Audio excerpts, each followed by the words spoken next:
Okay,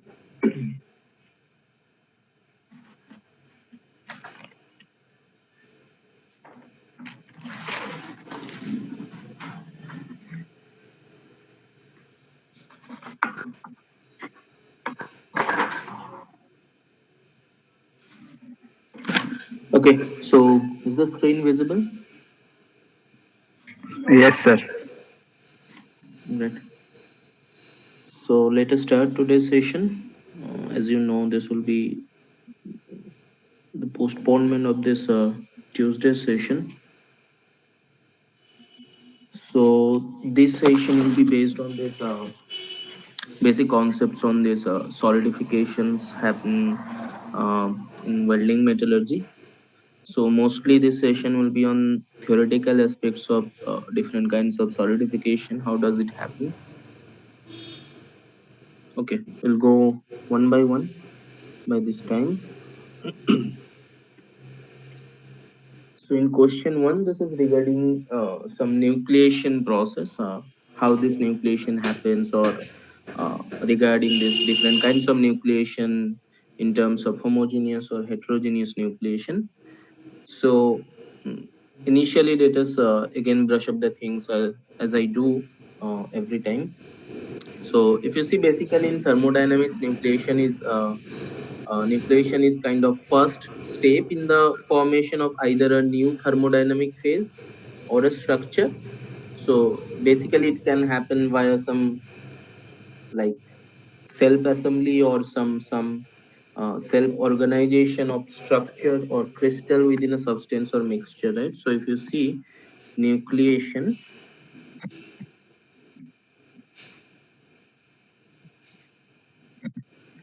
this is always the first step in the formation of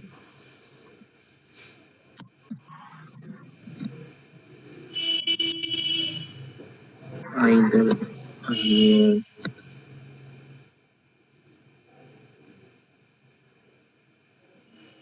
thermodynamic phase or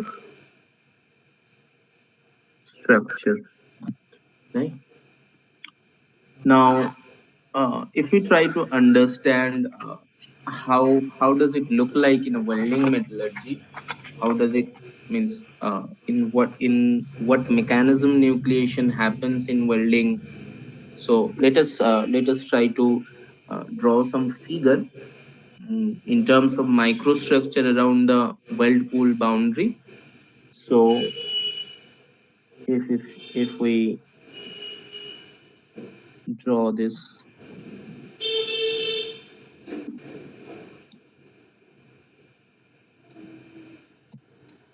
shape of the weld pool, if we draw this shape of the weld pool, this is almost some looking like this. And let's say this is my fusion line. Okay, and so this is my welding direction.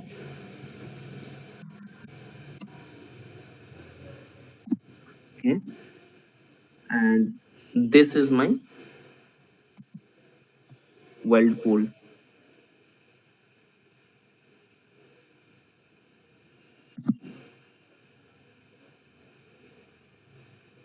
So here, this thing,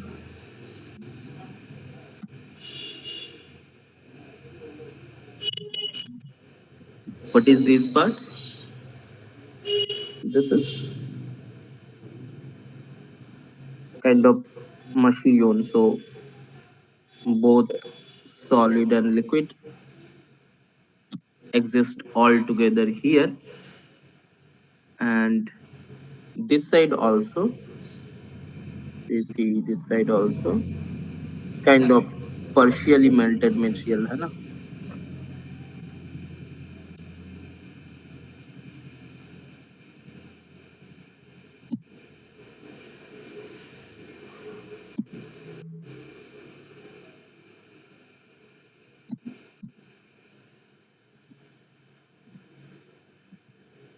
This is my center line,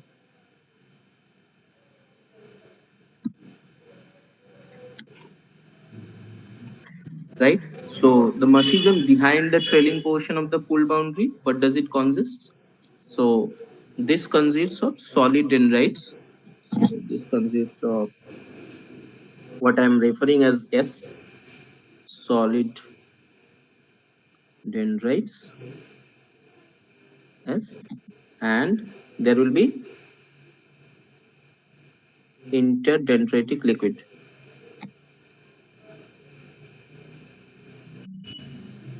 right? And the partially melted material around this leading portion of the pool boundary, on the other hand, consists of solid grains that are partially melted, and as earlier happened, like intergranular liquid also stays there. So in summary, there is a region of solid liquid mixture basically surrounding this weld pool of an alloy, right? So there are basically three possible mechanisms for new grains to nucleate during welding. So what are those? What are those mechanisms? So it may happen something called dendrite fragmentation, or there can be something called grain detachment, or if we know something called heterogeneous nucleation also, right? Now in terms of dendritic fragmentation, what happens? So uh, how should I explain what happens during dendritic fragmentation? So basically, these dendritic fragmentations are kind of carried into this bulk weld pool, and these fragments literally act as a separate nuclei for new grains to form, and if they survive in the whirlpool temperature, obviously. So it is to be noted that this mechanism has been referred frequently as the grain refining mechanism for weld metals. So dendritic fragmentation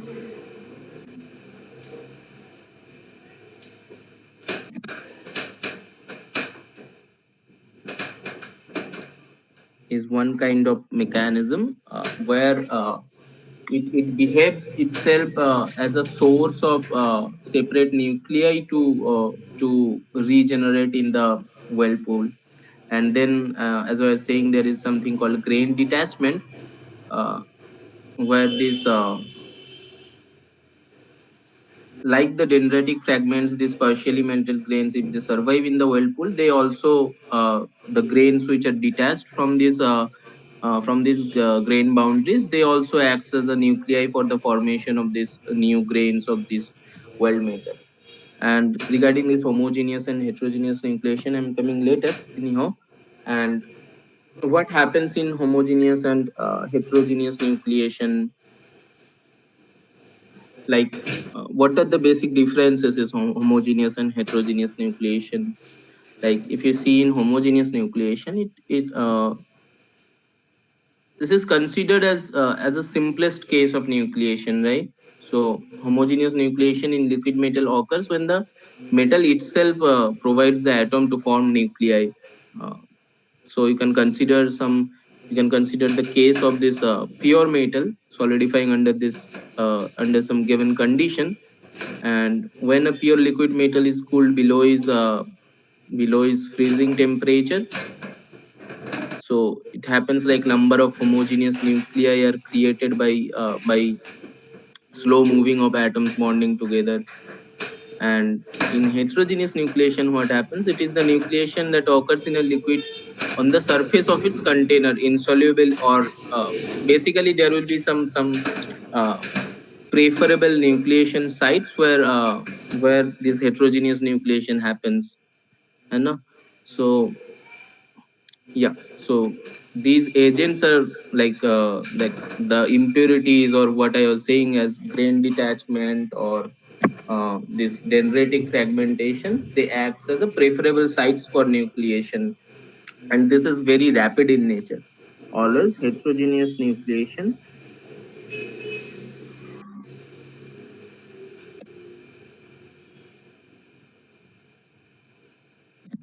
is rapid in nature,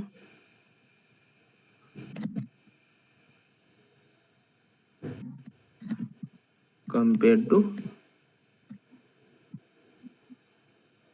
homogeneous one. So coming to the question, what does it say that in statement 1 it says heterogeneous nucleation starts anywhere within the liquid. Statement 2 says homogeneous nucleation starts from the wall of the mold. And statement 3, nucleation process is followed by growth. Which one are correct? Statement 3. Only statement 3. Great. So statement 3 is true.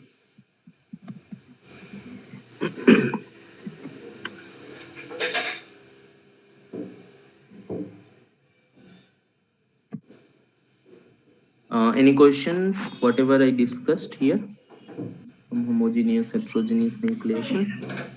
No, sir. Okay. So we move to the next question. Uh, Here it says during the solidification process, of course, which of the following governs the free energy change? Uh, you obviously know the graphic in the sense of graphical. We'll again brush up the things and what we have discussed. So if you see this homogeneous nucleation, if you see this homogeneous nucleation,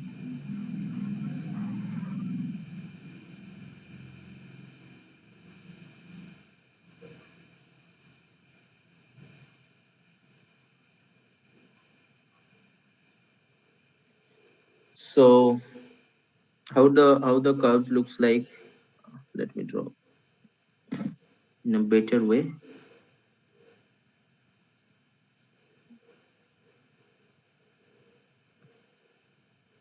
This side is positive, this side is negative.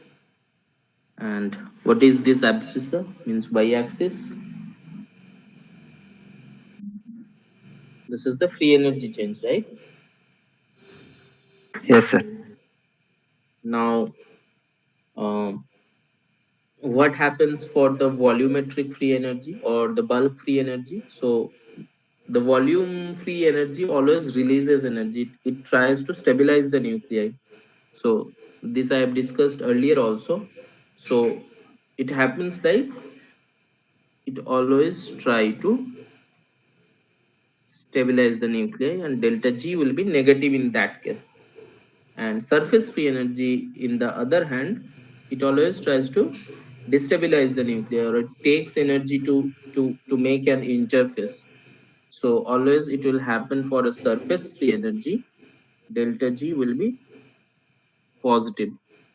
Now if you want to add these two things, your final delta G total will look like something like this.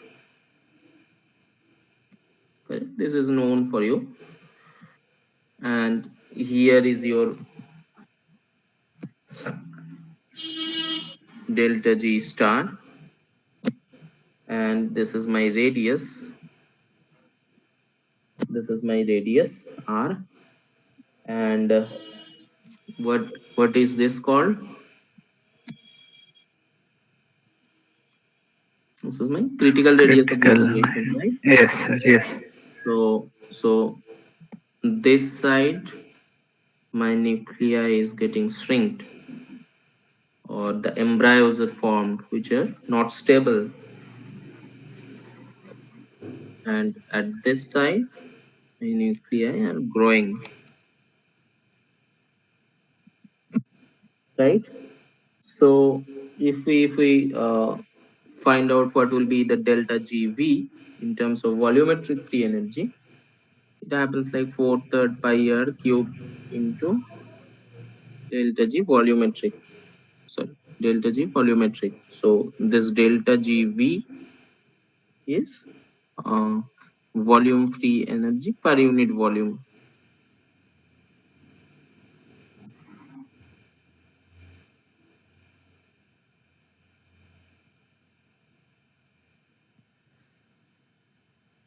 correct? And what is delta GS? The surface free energy. This is 4 pi r square into gamma. This is my surface tension.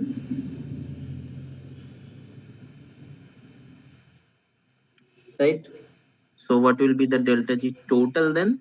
So will be simply delta G S plus delta G V, right? Now, if R star is critical radius of nucleation, so as this is also clear from the figure also, if R is less than R star, there will be this nuclei shrinking, and then for R, when R is greater than R star, the nuclei is growing. So some amount of energy, like in terms of this delta G star, that must be supplied to the nuclei before it becomes stable, right? So this in terms of homogeneous nucleation, this is understood. Now, what happens during heterogeneous nucleation? So if you see in heterogeneous nucleation, this kind of nucleation is aided by some surface. For example, like in this, like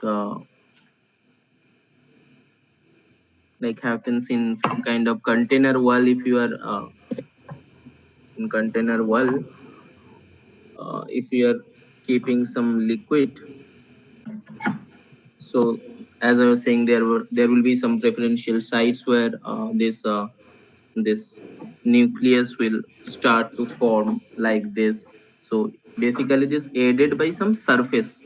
It can be some container wall, it can be some grain boundary, in terms of this metallurgical thing, or it can be some defects like dislocations or vacancies, or it can be some impurity of atoms where there these are some preferable sites where this nucleation starts to happen, right? So so just like we analyze this homogeneous nucleation in terms of energy, let us do some similar analysis for this heterogeneous nucleation, right? And okay. uh,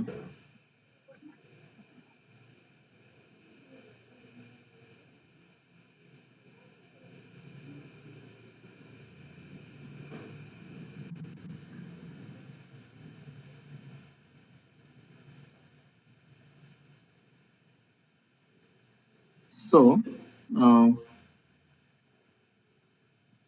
let me assume some sort of container wall or a substrate over which there is some phase, let's say some phase alpha. So sorry, this is my substrate, okay?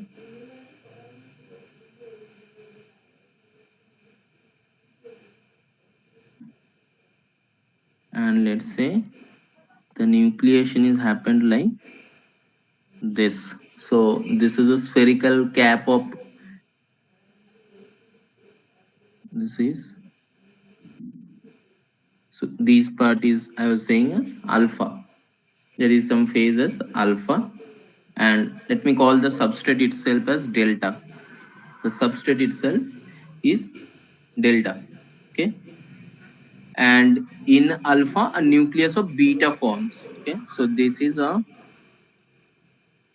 spherical cap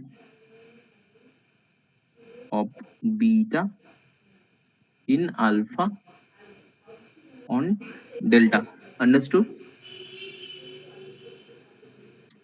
Is there any confusion in the figure, in the explanation?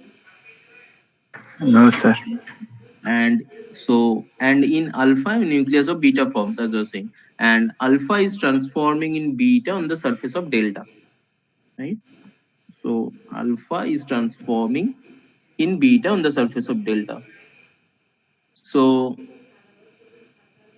that is why it is a heterogeneous nucleation, and in particular, against just like we simplify the geometry of the problem in homogeneous nucleation by considering this spherical nucleus, here again we are simplifying the geometry by considering a spherical cap nucleus. So essentially we are saying that beta is forming a spherical cap, the spherical cap of beta in alpha on delta, okay? So by spherical cap I mean that this surface, the alpha beta surface, is spherical, This alpha beta surface is spherical, and I've tried to draw the entire sphere here. So you can see that this is sphere. The sphere is cut by the surface of delta, so only a small portion of the sphere is there, and that is what it is. Spherical cap is acting as the nucleus, right? Now three kinds of interfaces are involved here. So what are those interfaces? So for example, there is this alpha beta interface. So this is my alpha beta interface. We have this gamma alpha beta, and I'm showing the surface tension by these arrows. So this is gamma alpha beta. This is gamma alpha beta. Then you have gamma beta delta, and then you have, what is this?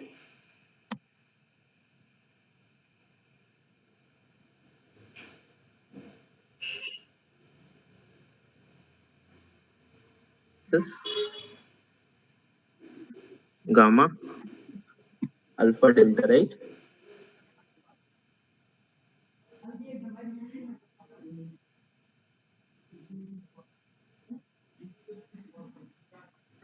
So these three surface tensions are locally in balance at this point. So we can write an equilibrium condition for this surface energy in terms of gamma alpha delta. If I take the horizontal component, then gamma alpha delta will be equal to gamma beta delta plus gamma alpha beta cos theta. Correct? We'll have gamma alpha delta into gamma beta delta plus gamma alpha beta cos theta. Now, as I was saying, in terms of this homogeneous nucleation, your volume free energy was simply, it was like delta GV is equal to 4 third pi r cube to delta GV volume, right?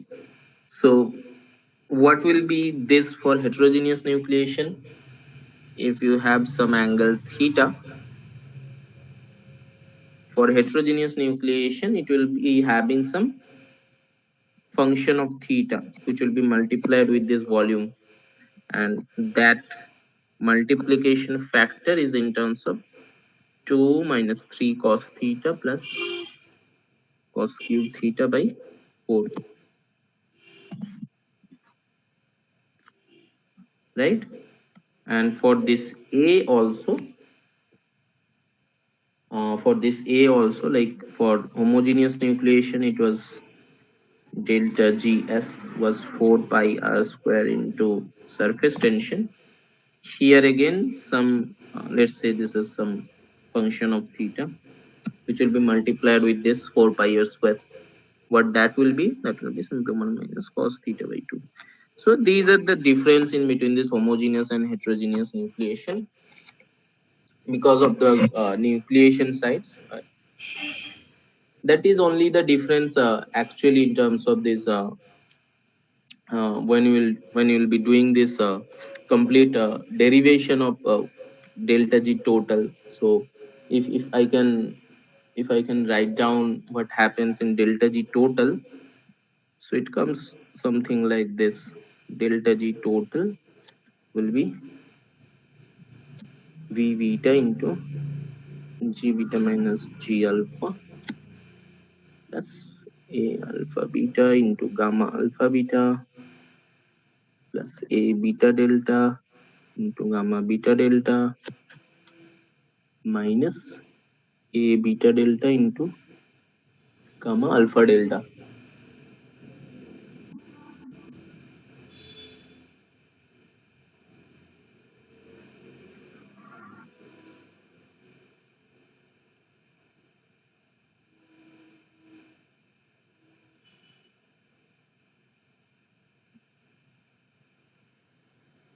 Is this understandable? So For this heterogeneous nucleation, that will be the volume of nucleation, which is V beta times this free energy per unit volume of beta minus the free energy per unit volume of alpha, right? Again, we are assuming that there is no volume change between beta and alpha. So the same volume of alpha is transforming into this beta nucleus. Correct, no? So you have this spherical cap of beta in alpha. So initially all it was alpha and then beta is transforming into alpha. That's why there is the same volume of V beta and then you have this free energy term of beta and alpha. And then you have this surface energy term and then this is getting subtracted from here. And then what do we do?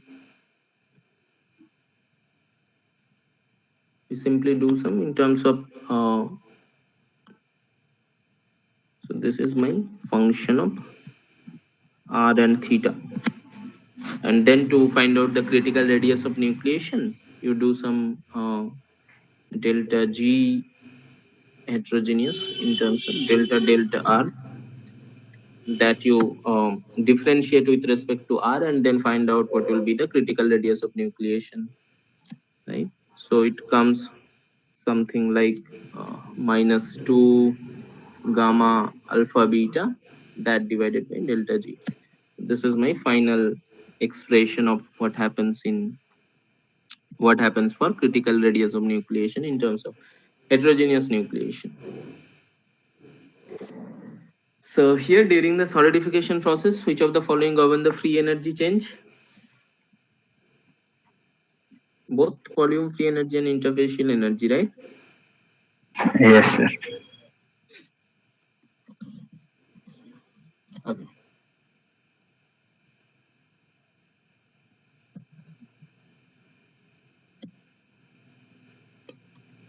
So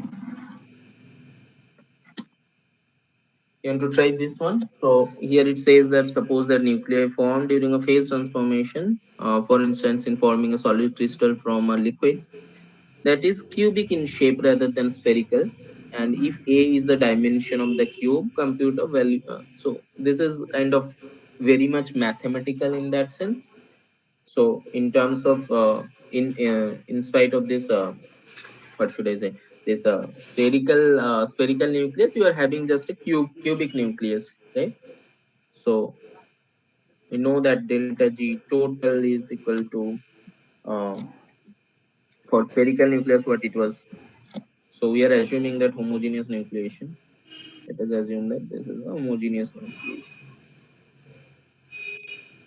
for simplicity. Okay. So this was 4 third pi r cube into delta G volume plus 4 pi r square to gamma.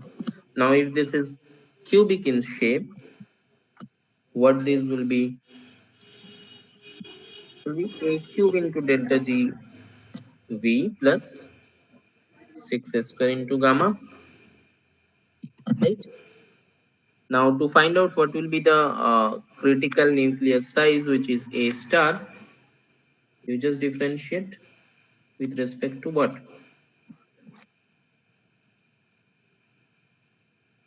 With respect to A. With respect to A. So this will be GDA of a cube into delta G volume plus GTA of 6 square gamma that equal to 0. Now how much this is coming? 3 square into delta G volume plus 12A into gamma is equal to 0. So when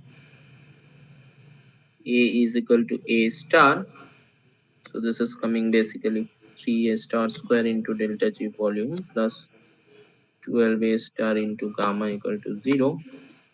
So this is coming as 12, this is sorry, 3A square A star square into delta G volume equal to minus 12A star into gamma. So how much this is coming? A star as equal to, minus 4 gamma by delta GV. right?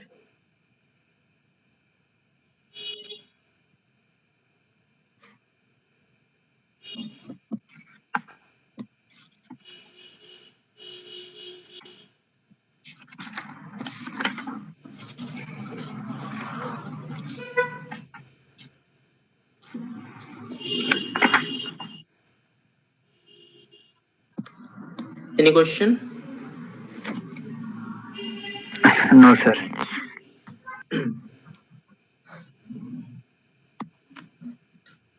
Okay. This is also very simple question, like in the product particle makes point contact. So as I was saying that theta term is theta. What was that? This, right? 2 minus 3 cos theta plus cos cube theta by 4.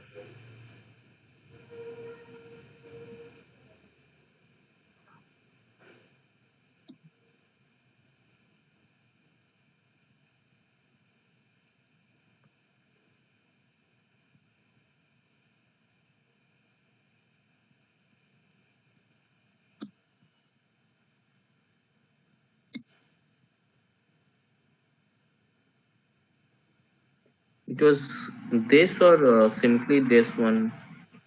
I forgot actually the factor. Anyhow, if the product particles makes point contact, so if your theta is some theta is basically pi, so your s theta will be coming as 2 minus 3 cos pi plus cos cube pi. How much is this? 4. This is coming as 4.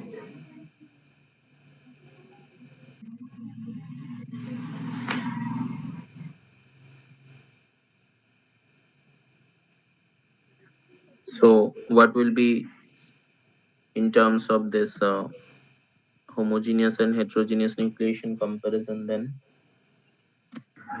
Both are same. It's coming as both as same. Yes.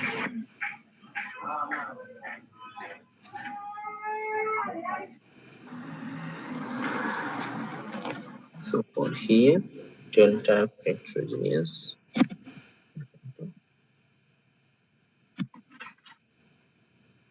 Right now.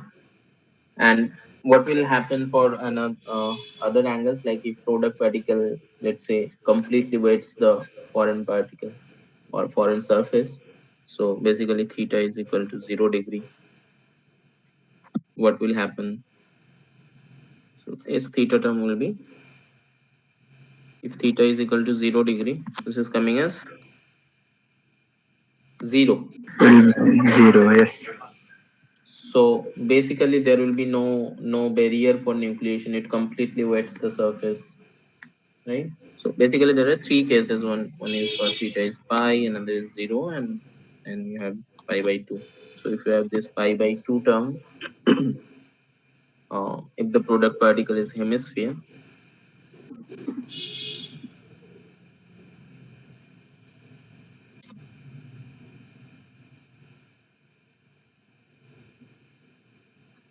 so that time it will be like delta F heterogeneous will be equal to half of delta F homo, delta F star.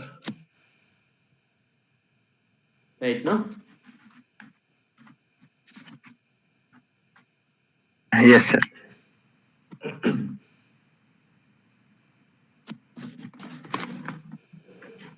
Okay. So for equilibrium partition ratio, again, what we should understand here we should understand like what happens in terms of solute redistribution during solidification. So sometimes there can be complete solid liquid diffusion, sometimes there can be your no solid diffusion, partial liquid diffusion, or no solid diffusion, complete liquid diffusion, or some solute rich boundary happens. So we'll again try to understand those things. Um, yeah. So here, if we see a phase diagram near the corner of a pure metal, how does it look like? So it will be looking like, so in terms of temperature and concentration.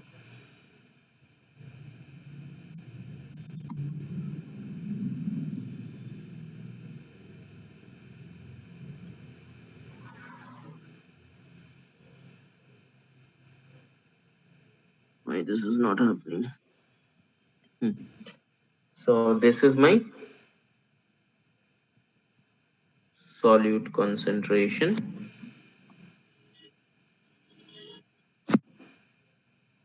that is in terms of, let's say, C, and this is my temperature T. Okay, and this is the phase diagram corner. It is just looking like this. Okay, and this is my melting temperature, and you have this melt of initial composition, let's say C naught. So you have this melt of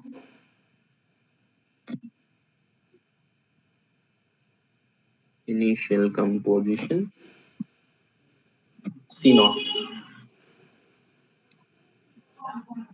What is this temperature? This is the liquidus line, this is the solidus line. So let's say this is my TL, and this is my TS, and in between this is my temperature T, correct? And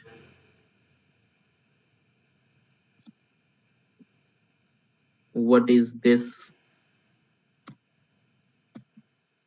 and what is, so here this concentration is, this concentration is CS, right? And here my concentration is CL, and this is my solid region, this is the machine, solid plus liquid, correct? So as I was saying that if for a portion of this phase diagram near the corner of a pure metal, which is having this melting point Tm, and what is A is denoting, is denoting this solid phase, and L is denoting the liquid phase. So you're considering the solidification of an alloy having composition C naught, right? That is with an initial melt composition C naught, right? And a vertical line through this C naught intersects this liquidus line at the liquidus temperature TL and the solidus line at the solidus temperature TS. So this figure is as simple as that. So we have already discussed this part, and assume that undercooling is negligible. Here we are not considering the undercooling part, so that the solid begins to form when the liquid cools to TL. Okay?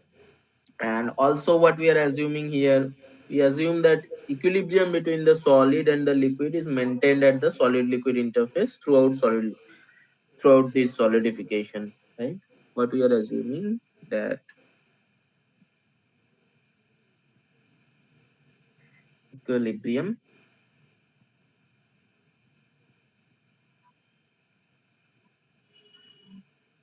between solid and liquid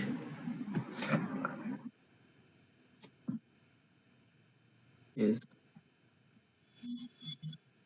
maintained at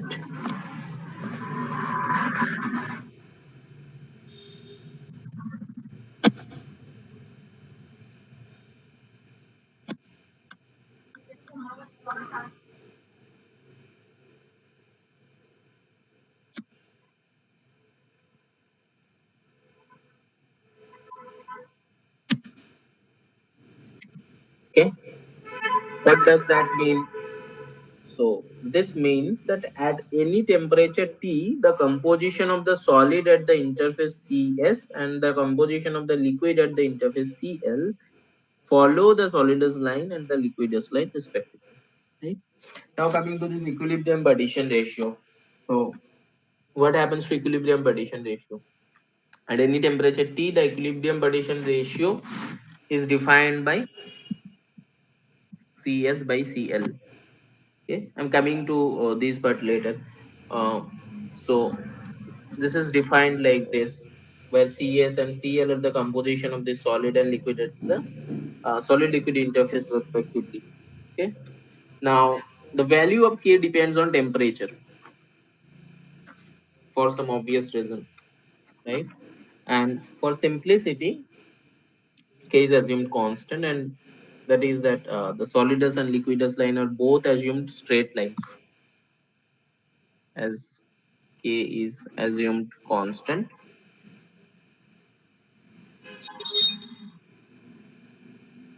Both solidus and liquidus lines are drawn as straight line. Understood? So what is this case? For this case, the first solid to form will have the composition what? What is this composition? K C naught. Good. So this is my composition Kc naught, right?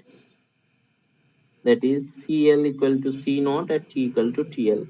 And this is the case of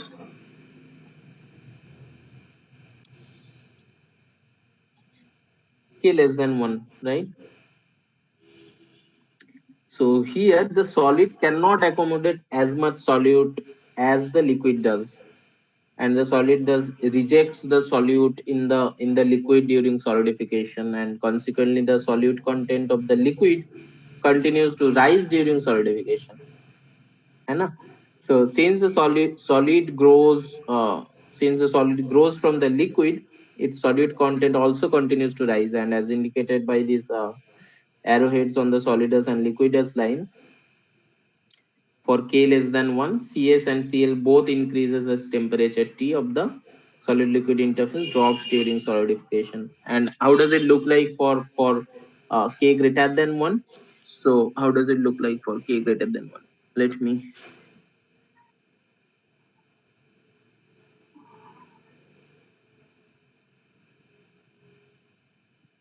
So for K greater than 1, it will be like this is my T,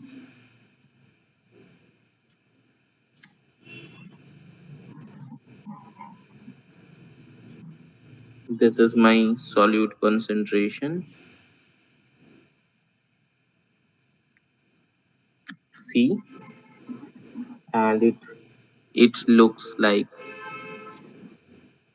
this. So this is my Tm now, and this is the composition C naught, and here this is my Ts,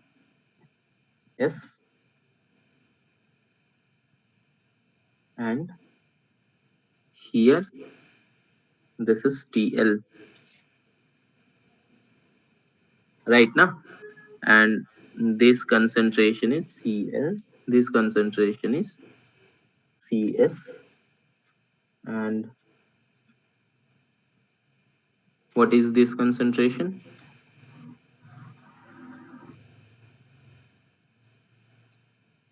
It's Kc naught.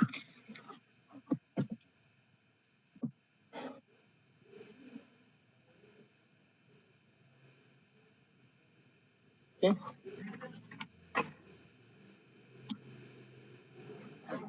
Now let's say for this K less than 1. So for K less than 1, let's say the slope of this liquidus line is ml, flow of liquidus line is ml, which is less than 0 of course. Correct. And if liquidus line is straight, as I was saying, and what will be then, how can we calculate this temperature T?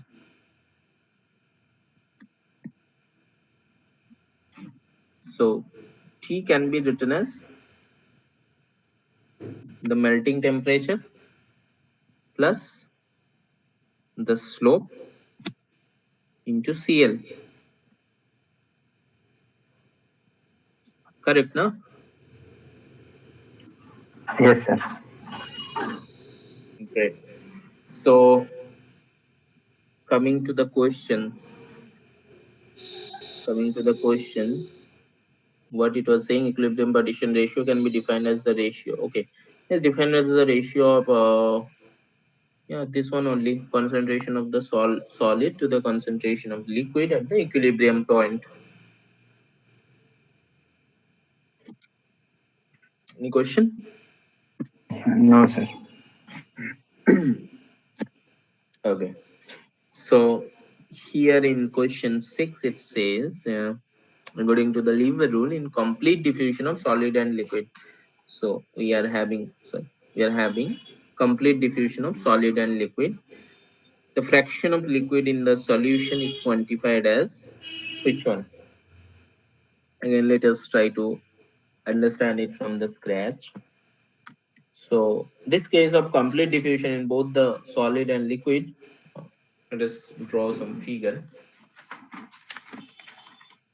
Just give me some time.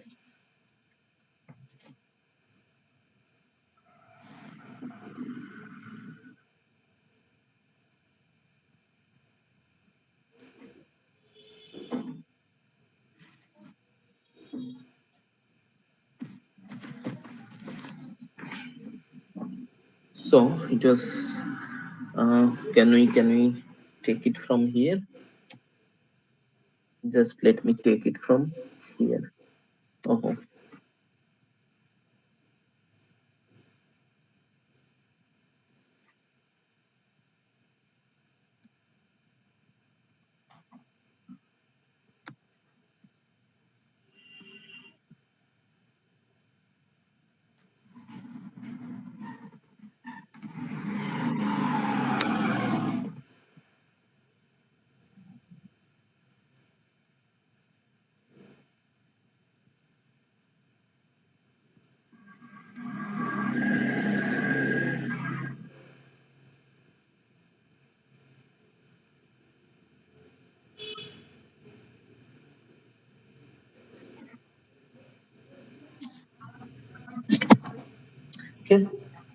So this is KC naught. This is C naught. And what will be this one? Sorry.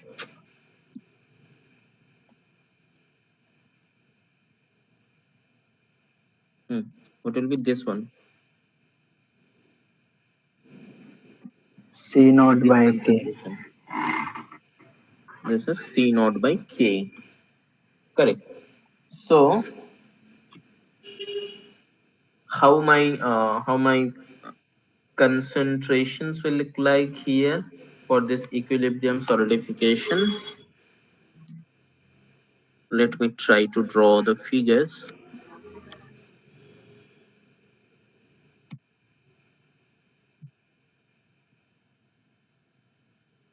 So this is my concentration C, and what is this fraction of solid?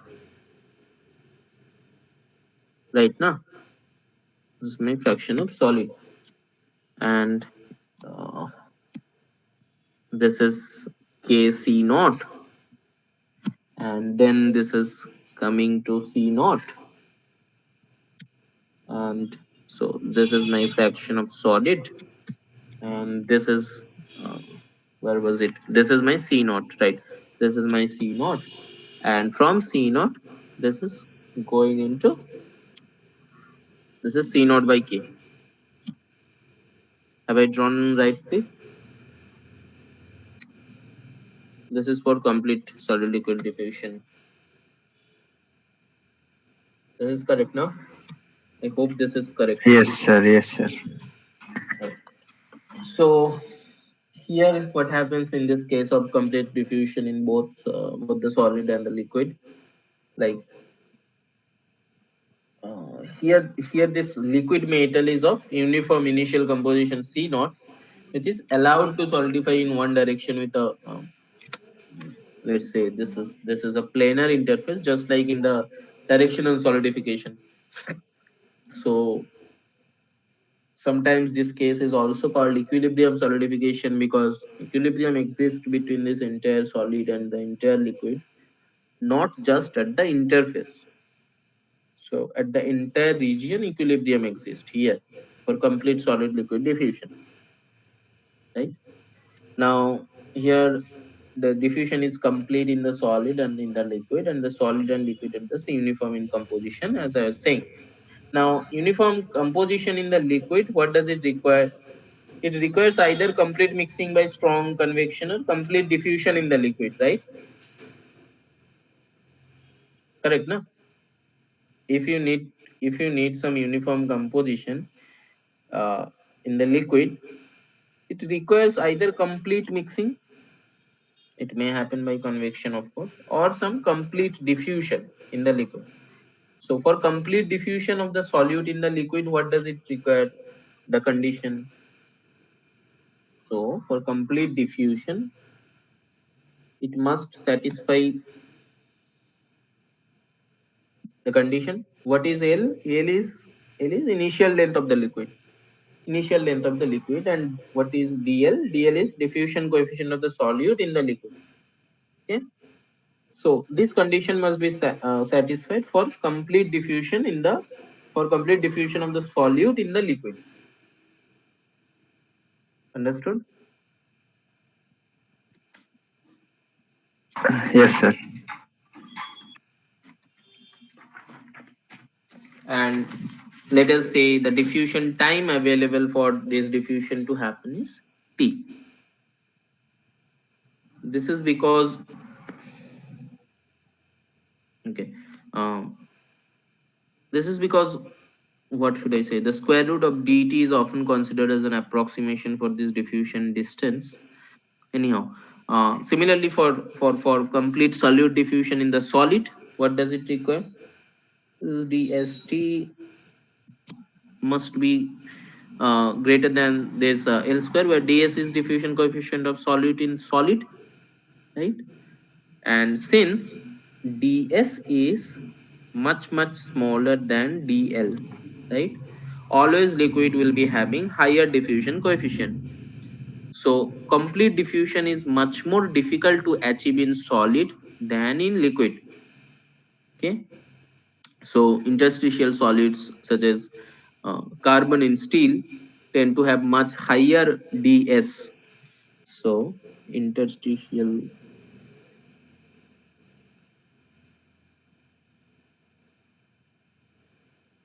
solutes, they will have much higher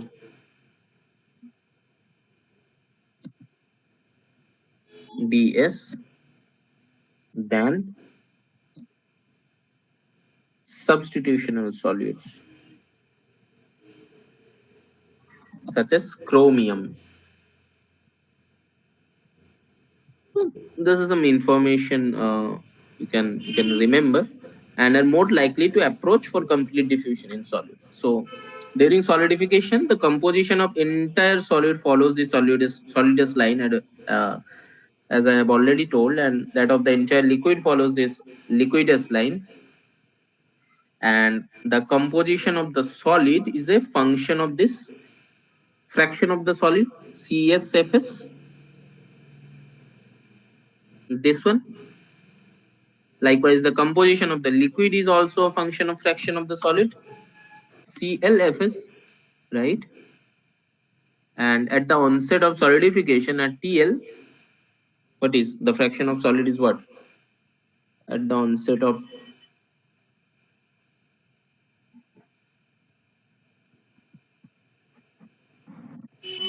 solidification, is TL at this temperature. Fs is how much? It is 0.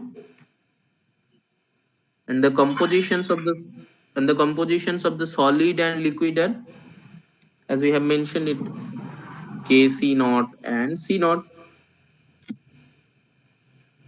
right? And finally we can write down some expression like CSFS plus CLFL is equal to C naught into Fs plus Fl. So this is 1, so we can write it down as C naught. So from here we can derive Fl as C naught minus Cs by Cl minus Cs. So this you know from your lever rule, and Fs is Cl minus C naught by Cl minus Cnex. Correct? Yes, sir.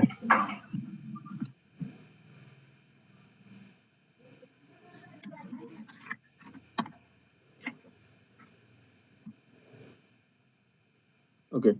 Um, let us let us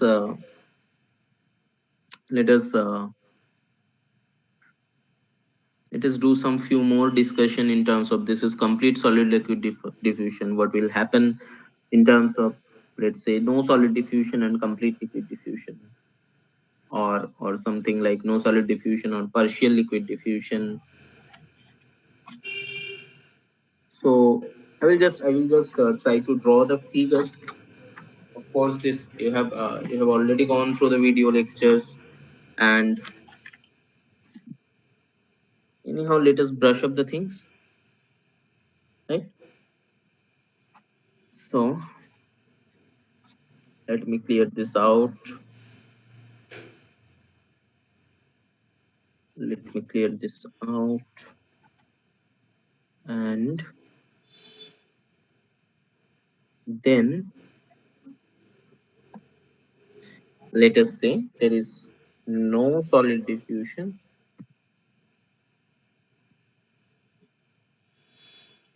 and complete liquid diffusion. Okay, let us try to understand this only. There are a few more, of course, and we have time constant. So what will happen in this case? So here diffusion in the solid is assumed to be negligible, and the solid is thus not uniform in composition, right? So what does it require? It requires dst is much less than L square, right?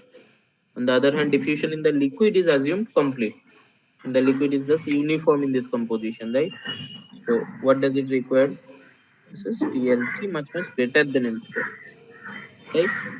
So if mixing caused by this strong convection is complete in the liquid composition can also be uniform. So in terms of this phase diagram, how does it look like? Or this solute concentration, how does it look like? You'll have some, if you have this solute concentration and this is fraction of solid,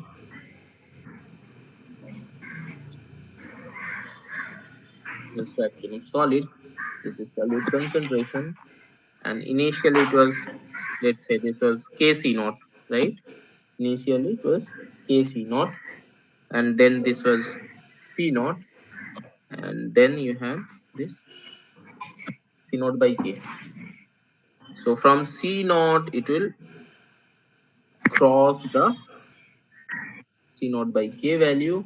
From Kc naught it will also cross the C naught value. Correct, na? So basically Cl rises beyond this C naught by K and Cs rises beyond C naught for this case.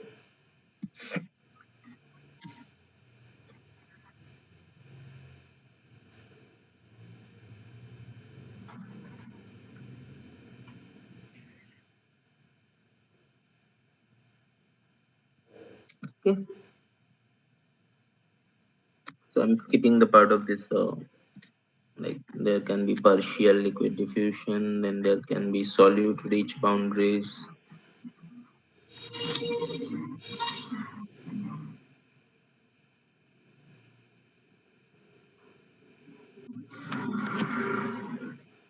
Anytime you can go through the videos.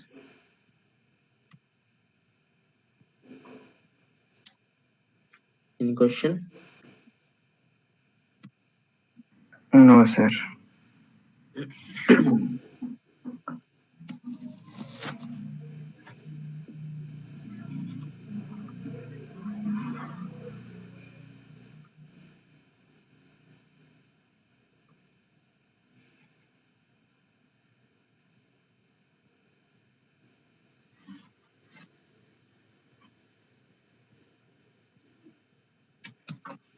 So, in question 7, it says which of the following statements are correct for solidification of pure metals and alloys? It says that during the solidification of a pure metal, the solid liquid interface is usually planar unless severe thermal undercooling is imposed. Is this true? Yes, sir. True.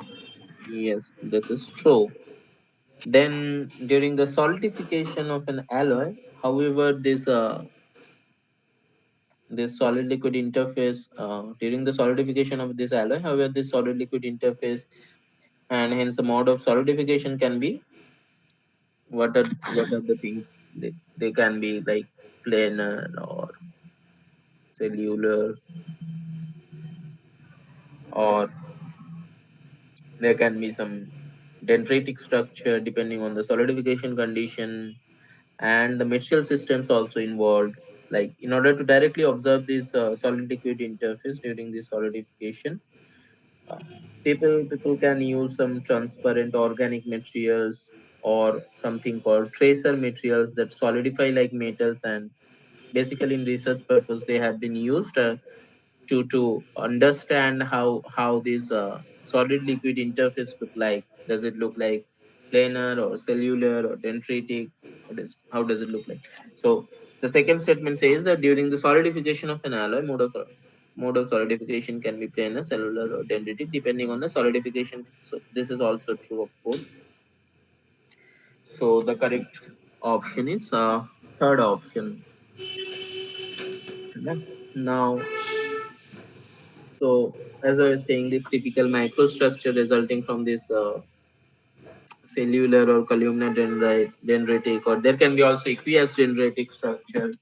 So if you have this, let's say this is a planar interface, right?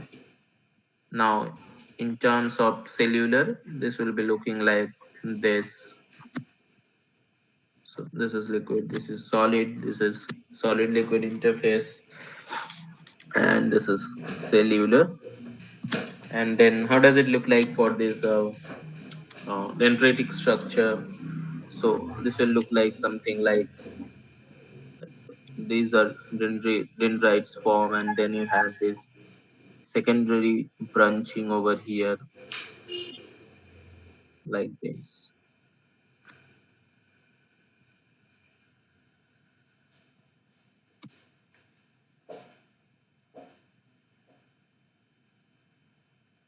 And then in terms of this is dendritic, right? And for equiax, there can be something like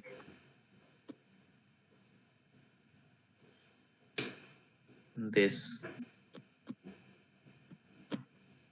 In all directions, there can be dendrites formed, and this secondary dendrites are perpendicular this primary one,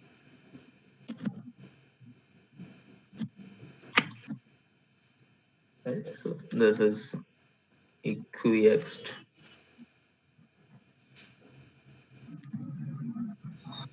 dendrites.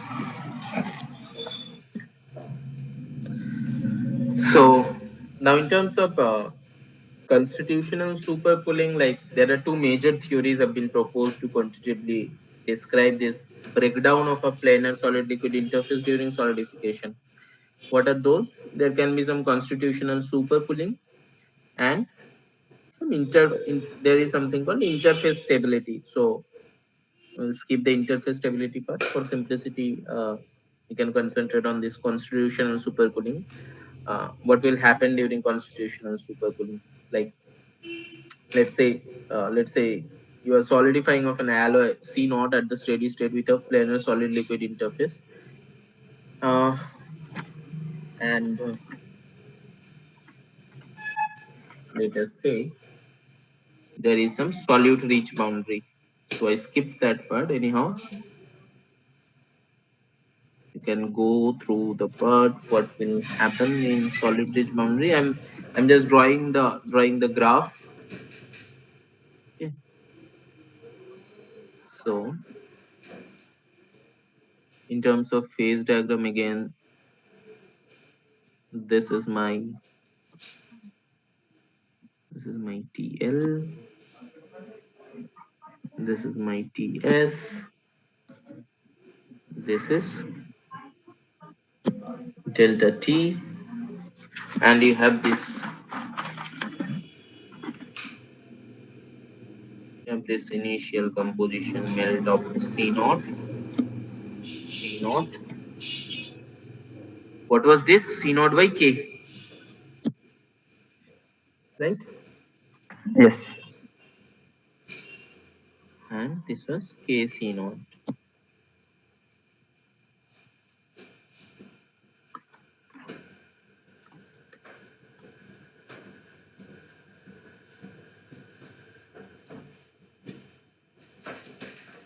So here the liquidus temperature distribution corresponding to this composition distribution can be constructed point by point from this liquidus line of this phase diagram. And how does it look like? How does it look like the temperature?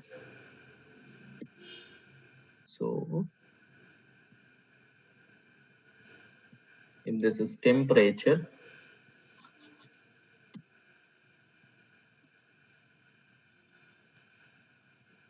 this is looking like this for constitutional supercooling.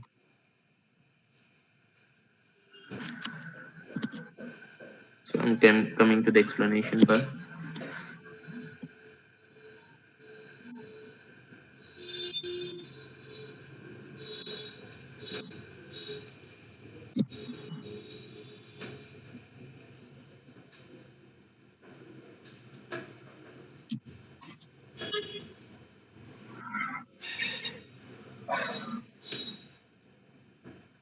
So here a boundary layer consisting of this liquid phase alone is thermodynamically stable only if its temperature is above the liquidus temperature. Correct? If its temperature is below the liquidus temperature, solid and liquid should coexist. This you agree, right?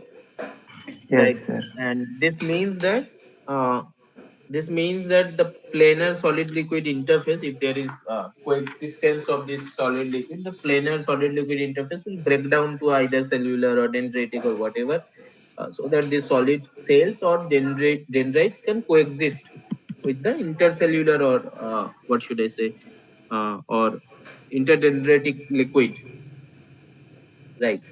And then what this shaded area under the liquidus temperature distribution is saying, this indicates the region where this actual liquid temperature is below the liquidus temperature, correct?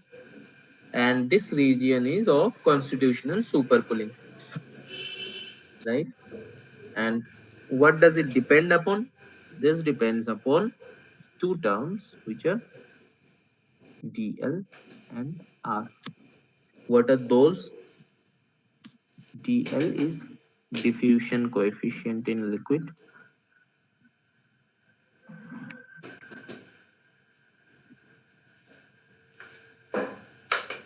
What is r?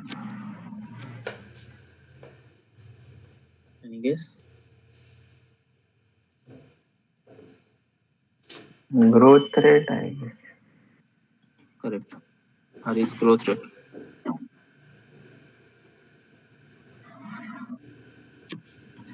So R is growth rate.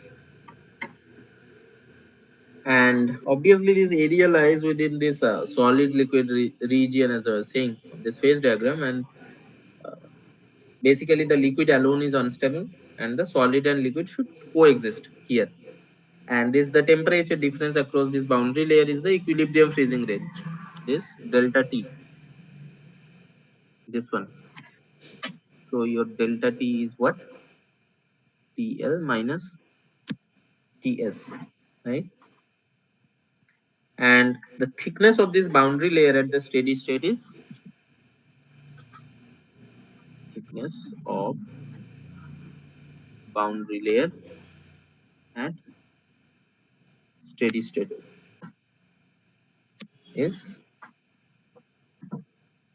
TL by R. So in solute concentration, when solute concentration happens, it is like if this is C and if this is distance from this solid liquid interface,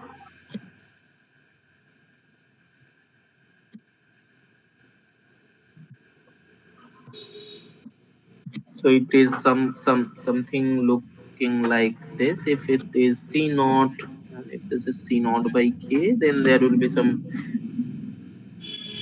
solute rich boundary which looks like this. And if you draw this tangent, and this is your delta is TL by R. So the slope of this tangent to the liquidus temperature distribution, what is that? Delta T by TL by R. This one,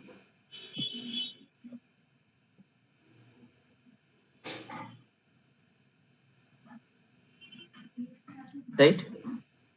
This is my slope of this tangent, which is coming as delta T by TL by R, or R delta T by TL. To ensure that a planar solid liquid interface is stable, the actual temperature gradient. So in terms of G, we can say that in terms of G at the solid liquid interface must be at least this uh, R delta T by TL. So basically, in terms of condition, what criteria must be met? You must satisfy the condition of delta T by TL to have a planar solid liquid interface. This is the steady state form of this criteria for planar growth, right? It says that for an alloy to be able to grow with a planar solidification mode, the ratio G by R must be no less than this delta T by DL. What will happen? The higher the temperature gradient G and the lower the growth rate, what will happen? So what will happen for, okay, let me, let's say you have temperature gradient G you are increasing and growth rate you are reducing.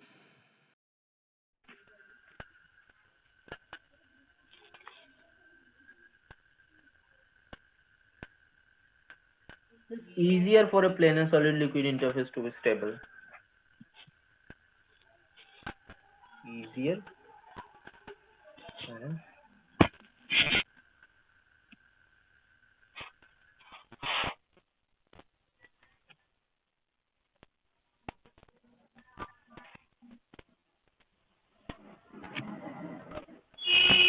Right. On the other hand, if you are having this higher the freezing range, it means the delta T and the lower the diffusion coefficient. Let's say delta T is higher, its undercooling is higher.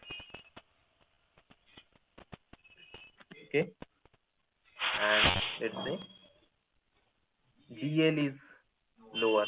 Means in liquids you are having some limited diffusion or less diffusion. What will happen? This will be more difficult for a planar solid liquid interface to be stable. Correct, na? So in one figure which is known for you, means you have come across this figure, if you are trying to compile all the things,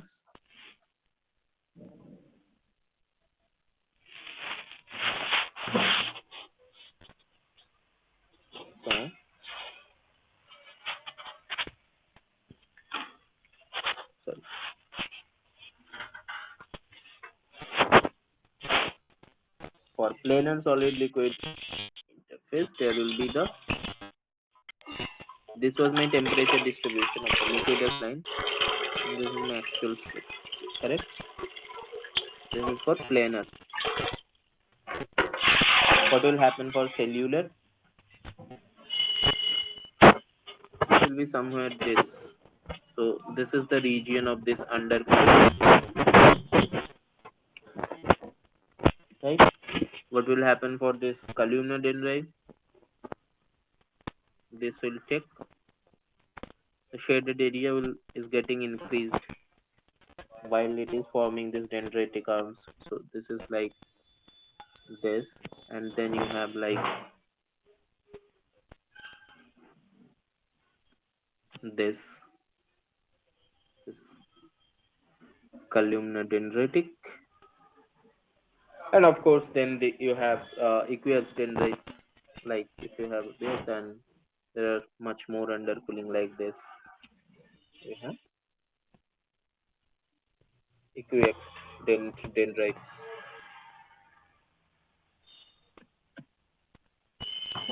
Okay. Any question? No, sir.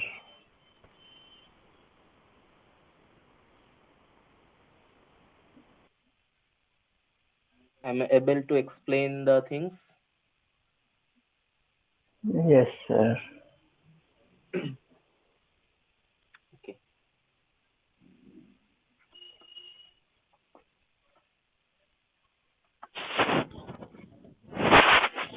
So coming to this micro segregation and banding part.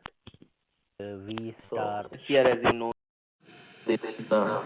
this solid distribution during the solidification results in microsegregation, as simple as that, across the cells or dendritic arms, right? both of these And the analysis of the solid distribution during the directional solidification of a liquid metal can be applied to the solid this is what redistribution during in solidification of an physical terms intercellular or smaller is theta, we interdendritic say liquid, that wetter is the interdendritic wetting. So liquid if during the welding. nucleus So wets the here substrate the total volume of wall on material which in it is direction forming, solidification is then now volume element. heterogeneous nucleation will So be favored. if you have a grain structure like this, or if you have a grain structure like for dendritic arms, you are taking a volume element like this. So there will be some solid liquid A very interface. important For topic here, in you are taking a volume element engineering like is the this. heat treatment of steel. There will be some We have looked at solid liquid steel. interface, right? Let us So within look this at volume now element, the solid liquid what is interface is meant still by planar, heat treatment. even though the overall structure is cellular or To dendritic. motivate our Correct? topic, let us look Now, at this volume element covers the region from the five central line different. of the Suppose cell we are or supplied dendritic arm to the boundary with between five cells or different dendritic samples arms. of steel. Right? What does it cover? So It let's covers and let's just call them the steel A, region B, C, D, from, it covers the region and E. from Now, central line of cell suppose these steels are supplied to us and we want to test their property. One right simple property, one on simple mechanical the boundary property between cells of or any given steel to the is what is boundary. called the hardness.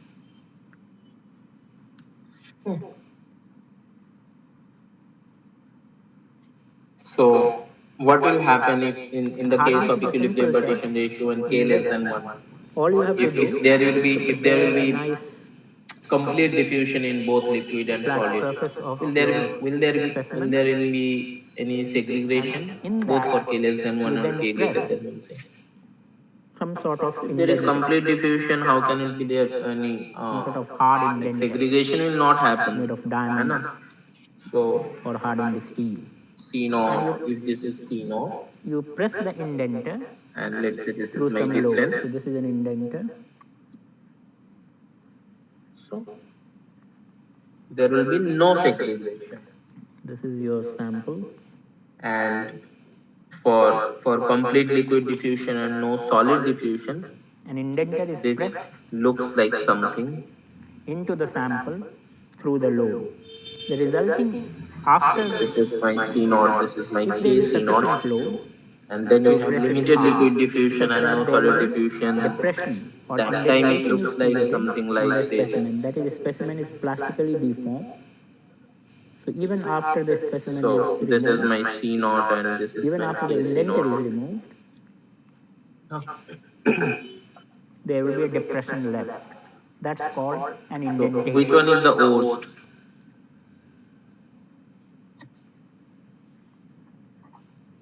Which one is the worst? And either the Segregation is depth forced for complete diffusion in the liquid but no diffusion in the solid. or This the is, diameter. So let us say depth h and here or the this is diameter the d intermediate in between. of the specimen of the indentation, that is the size of the Correct, no? indentation, then gives us the idea of the hardness of the So specimen. it We says can that solute immediately see distribution. that if the specimen is harder, the indentation left for a given load and indenter will be smaller. So smaller the indentation, Says that harder is the solute specimen. distribution during And depending on solidification what shape of indenter we results in use, we can use microsegregation conical across the indenter cells. or Yes, pyramidal indenter or spherical this is indenter true. and so on. So depending on what kind of indenter we use Higher and freezing what range load we promotes use, different microsegregation. kind of hardness scales have Yes, been developed. this is also Suppose true. we send our steel Whenever you are A to having E to this laboratory more and amount test of them in some scale. dendritic region, more So let amount us of say cellular that we region, are measuring their hardness every in time a there will be Rockwell some C scale. So microsegregation happening. As I was saying, this dendritic type of microstructure responsible for this microstructure. hardness, and So our all the hardness three are scale true is here. hardness in Rockwell C. So that is one of the scales of hardness, HRC. Okay. Now, what will happen in case of banding? So, as happen in microsegregation, here Rockwell solute hardness segregation can in C also scale. occur as a result of this growth rate fluctuation or caused by this thermal fluctuation. So, growth rate So let's not worry at the moment that exactly what load and indenter is used, but for a fluctuation given Rockwell C means a specific kind of load is being used caused by and a specific indenter is being used. And that is same for all these steels.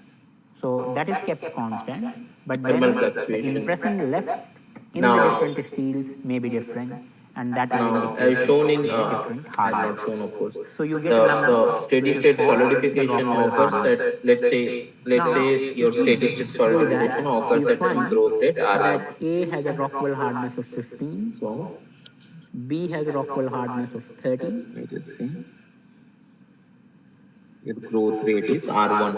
R C is equal to r1. 45, Okay, so let's say D this line is my 55, c naught by k and this line is and my c E naught. 65.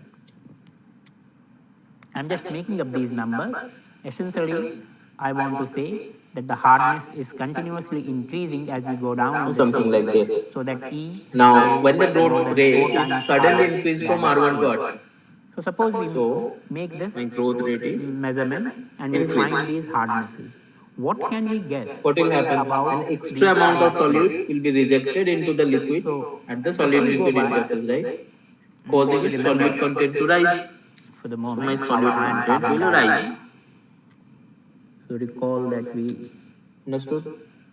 we studied the iron carbon And diagram then in detail. if We R is said equal to R1, which is that less it than was the R2, lower there will be some. So this is called solute rich band, portion of the iron carbon diagram which was of interest to us. and here for this there is something called solute depleted band. Y-axis is temperature axis. Okay, This is 900 so K, here there will be because of decrease in the growth rate there will be some 720. lower solute concentration And than the just before x-axis the decrease, is weight percent right? carbon. So here this is called solute So this is 0.02. very low depleted carbon. band. And this is the so-called eutectoid These are some composition. concepts which have been Can covered already a, in the carbon. video lectures. So this was our iron carbon diagram. The phases were gamma for austenite,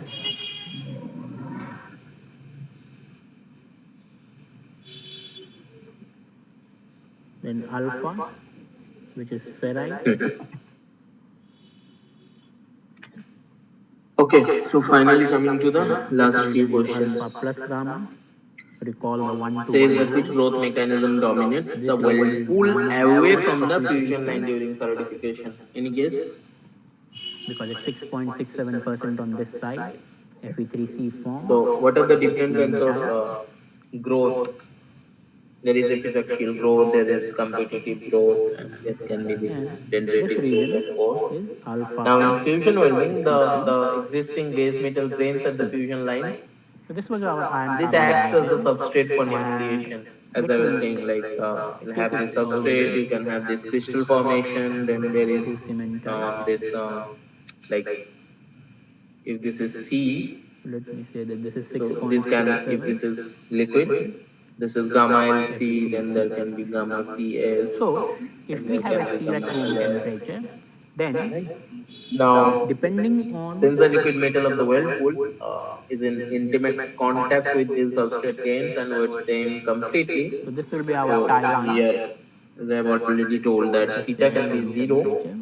and So crystal nucleates depending upon the carbon from this concentration, so if this is, liquid metal upon the substrate grains if whatever without is the any carbon difficulty, because concentration of this my, completely so let us say this is C wets naught, the substrate then surface, depending on the carbon right? concentration of my So steel, let's say we are welding fraction with a of filler ferrite metal. in So cementite nucleation can occurs be by found arranging atoms using of the the liquid metal upon the lever substrate rule, grains and we have without seen altering their that that existing is crystallographic fraction of direction. Fe3C. That is what Fe3C happened for the was on my epitaxial right growth, hand right? side. So So the let's lever say you are arm, using relative some lever filler arm, metal, relevant lever arm which is is having on the same left hand material side. combination of So this that will substrate be material, Fe3C will be right? C naught So minus, look at that, that this point is whenever point this zero 0.02 growth and happens, the curve is they do not alter this reducing existing in carbon concentration. crystallographic So we will have orientation. Like much less let's say than this is what, 0.02 this at is your room fusion temperature. line, and We can approximate it to I'm just 0, I'm just drawing a or if raw you so figure this like 0, this, 0.02. So easier to like this approximate it to maybe. 0. So this arm becomes C naught minus 0. The overall So let's say arm is these are your 6.67 principal minus directions. 0. So approximately the fraction of ferrite is simply C naught by 6.67. So it's directly proportional to So the let's carbon say these are your concentration. If I have 2 times more carbon 100 direction. concentration, Okay. I'll have 2 times more So what will Fe3C happen in as fraction epitaxial in my alloy. growth? And This is Fe3C like is the phase which is they will harder follow the region. same direction. Fe3C, Correct, no? So they will follow the same direction. hard and This is brittle, what happened in epitaxial growth, right? and alpha, the Now, ferrite ion, is soft now then sand there of is coal. something called, of course, non-epitaxial growth, where this filler metal and substrate material will be having this different material combination. That So time we it can will see not happen that like since I have a mixture of alpha and this will not hardness will follow the depend exact upon the ratio of orientation what is steel. happening during So the more is epitaxial growth, more will right? be the hardness of And the what steel. will happen during So competitive growth? if Fe3C Any guess? goes So up, during oil metal so the solidification, basically hardness grains tend to grow in the direction perpendicular to the pool boundary, right? goes up. So grains. So coming back to our table now, we are seeing that the hardness is increasing. So one guess will be that they may be of In the steels of direction different carbon concentration. So let us perpendicular look to at pool boundary. that.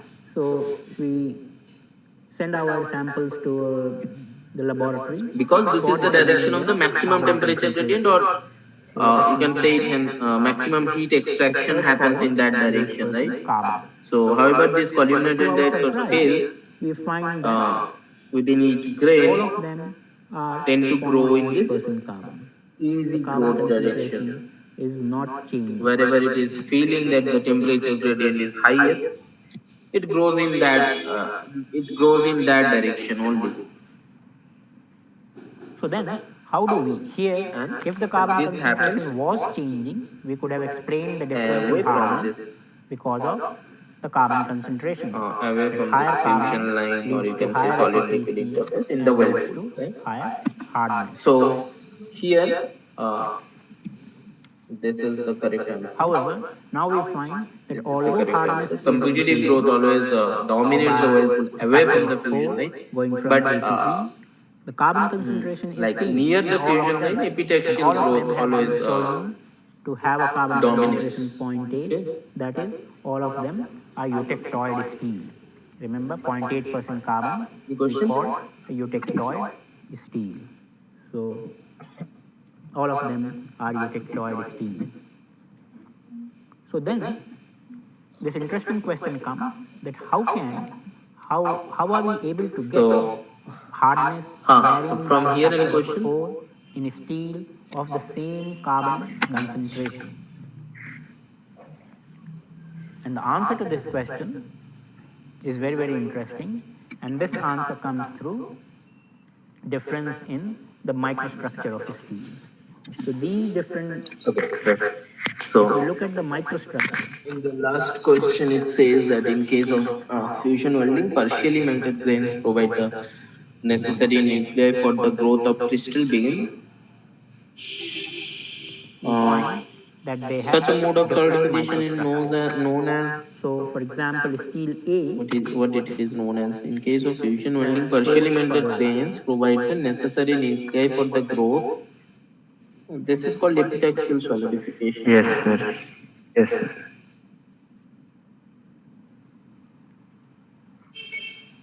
From the phase diagram chapter, when we saw Right? the iron carbon phase diagram, you remember And then there are that some, perlite, I think, perlite was nothing but a mixture of we alpha try and to cover Fe3C all the things which produced have been by covered in the video lecture, cooling but of yes, austenite. there are more When concepts like austenite cooled, effect of welding parameters on your grain structure, what will happen the during high garnet of speed welding, what will 0.8% happen carbon during low speed welding, and then you have this like columnar grain structure, was cooled like through this eutectoid temperature, which is 725 degrees Celsius. this you have come across anyhow. We got a For high mixture speed welding, if you of have some alpha teardrop shape, and like Fe3. this part is, it's a straight, This mixture was and you are made having something perlite. uh, regular structure, so grains will grow perpendicular In the to this, microstructure right? of perlite, we said Perpendicular to this, and then if you have was an alternate elliptical grain mode portions like this, of alpha and what will Fe3C. happen for this elliptical whirlpool? If it is curved, so the columnar grains are also curved in order to grow perpendicular to the pool boundary. So this will look like something like this. These will also grow in this Alternate set, lamellate of alpha and like Fe3C this. is what is called perlite. And then you have some axial grains also.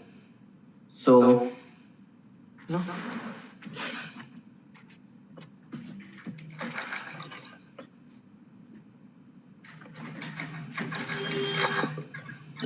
yeah, I can finish it So, here. and when we say coarse perlite, we mean the spacing of these perlite Yes. plates. If you have This no is question, we can finish it up here. We'll from meet one again plate to on the next Tuesday. plate. That is called the perlite Yes, spacing. sir. And depending on Thank course you, is of sir. course a relative Thank term, you. but Have depending a good on day. whether this spacing is very large, we will call it coarse perlite. If this is very less, we will call it fine perlite. So A, which is having the lowest hardness, we are saying that in the microstructure we are seeing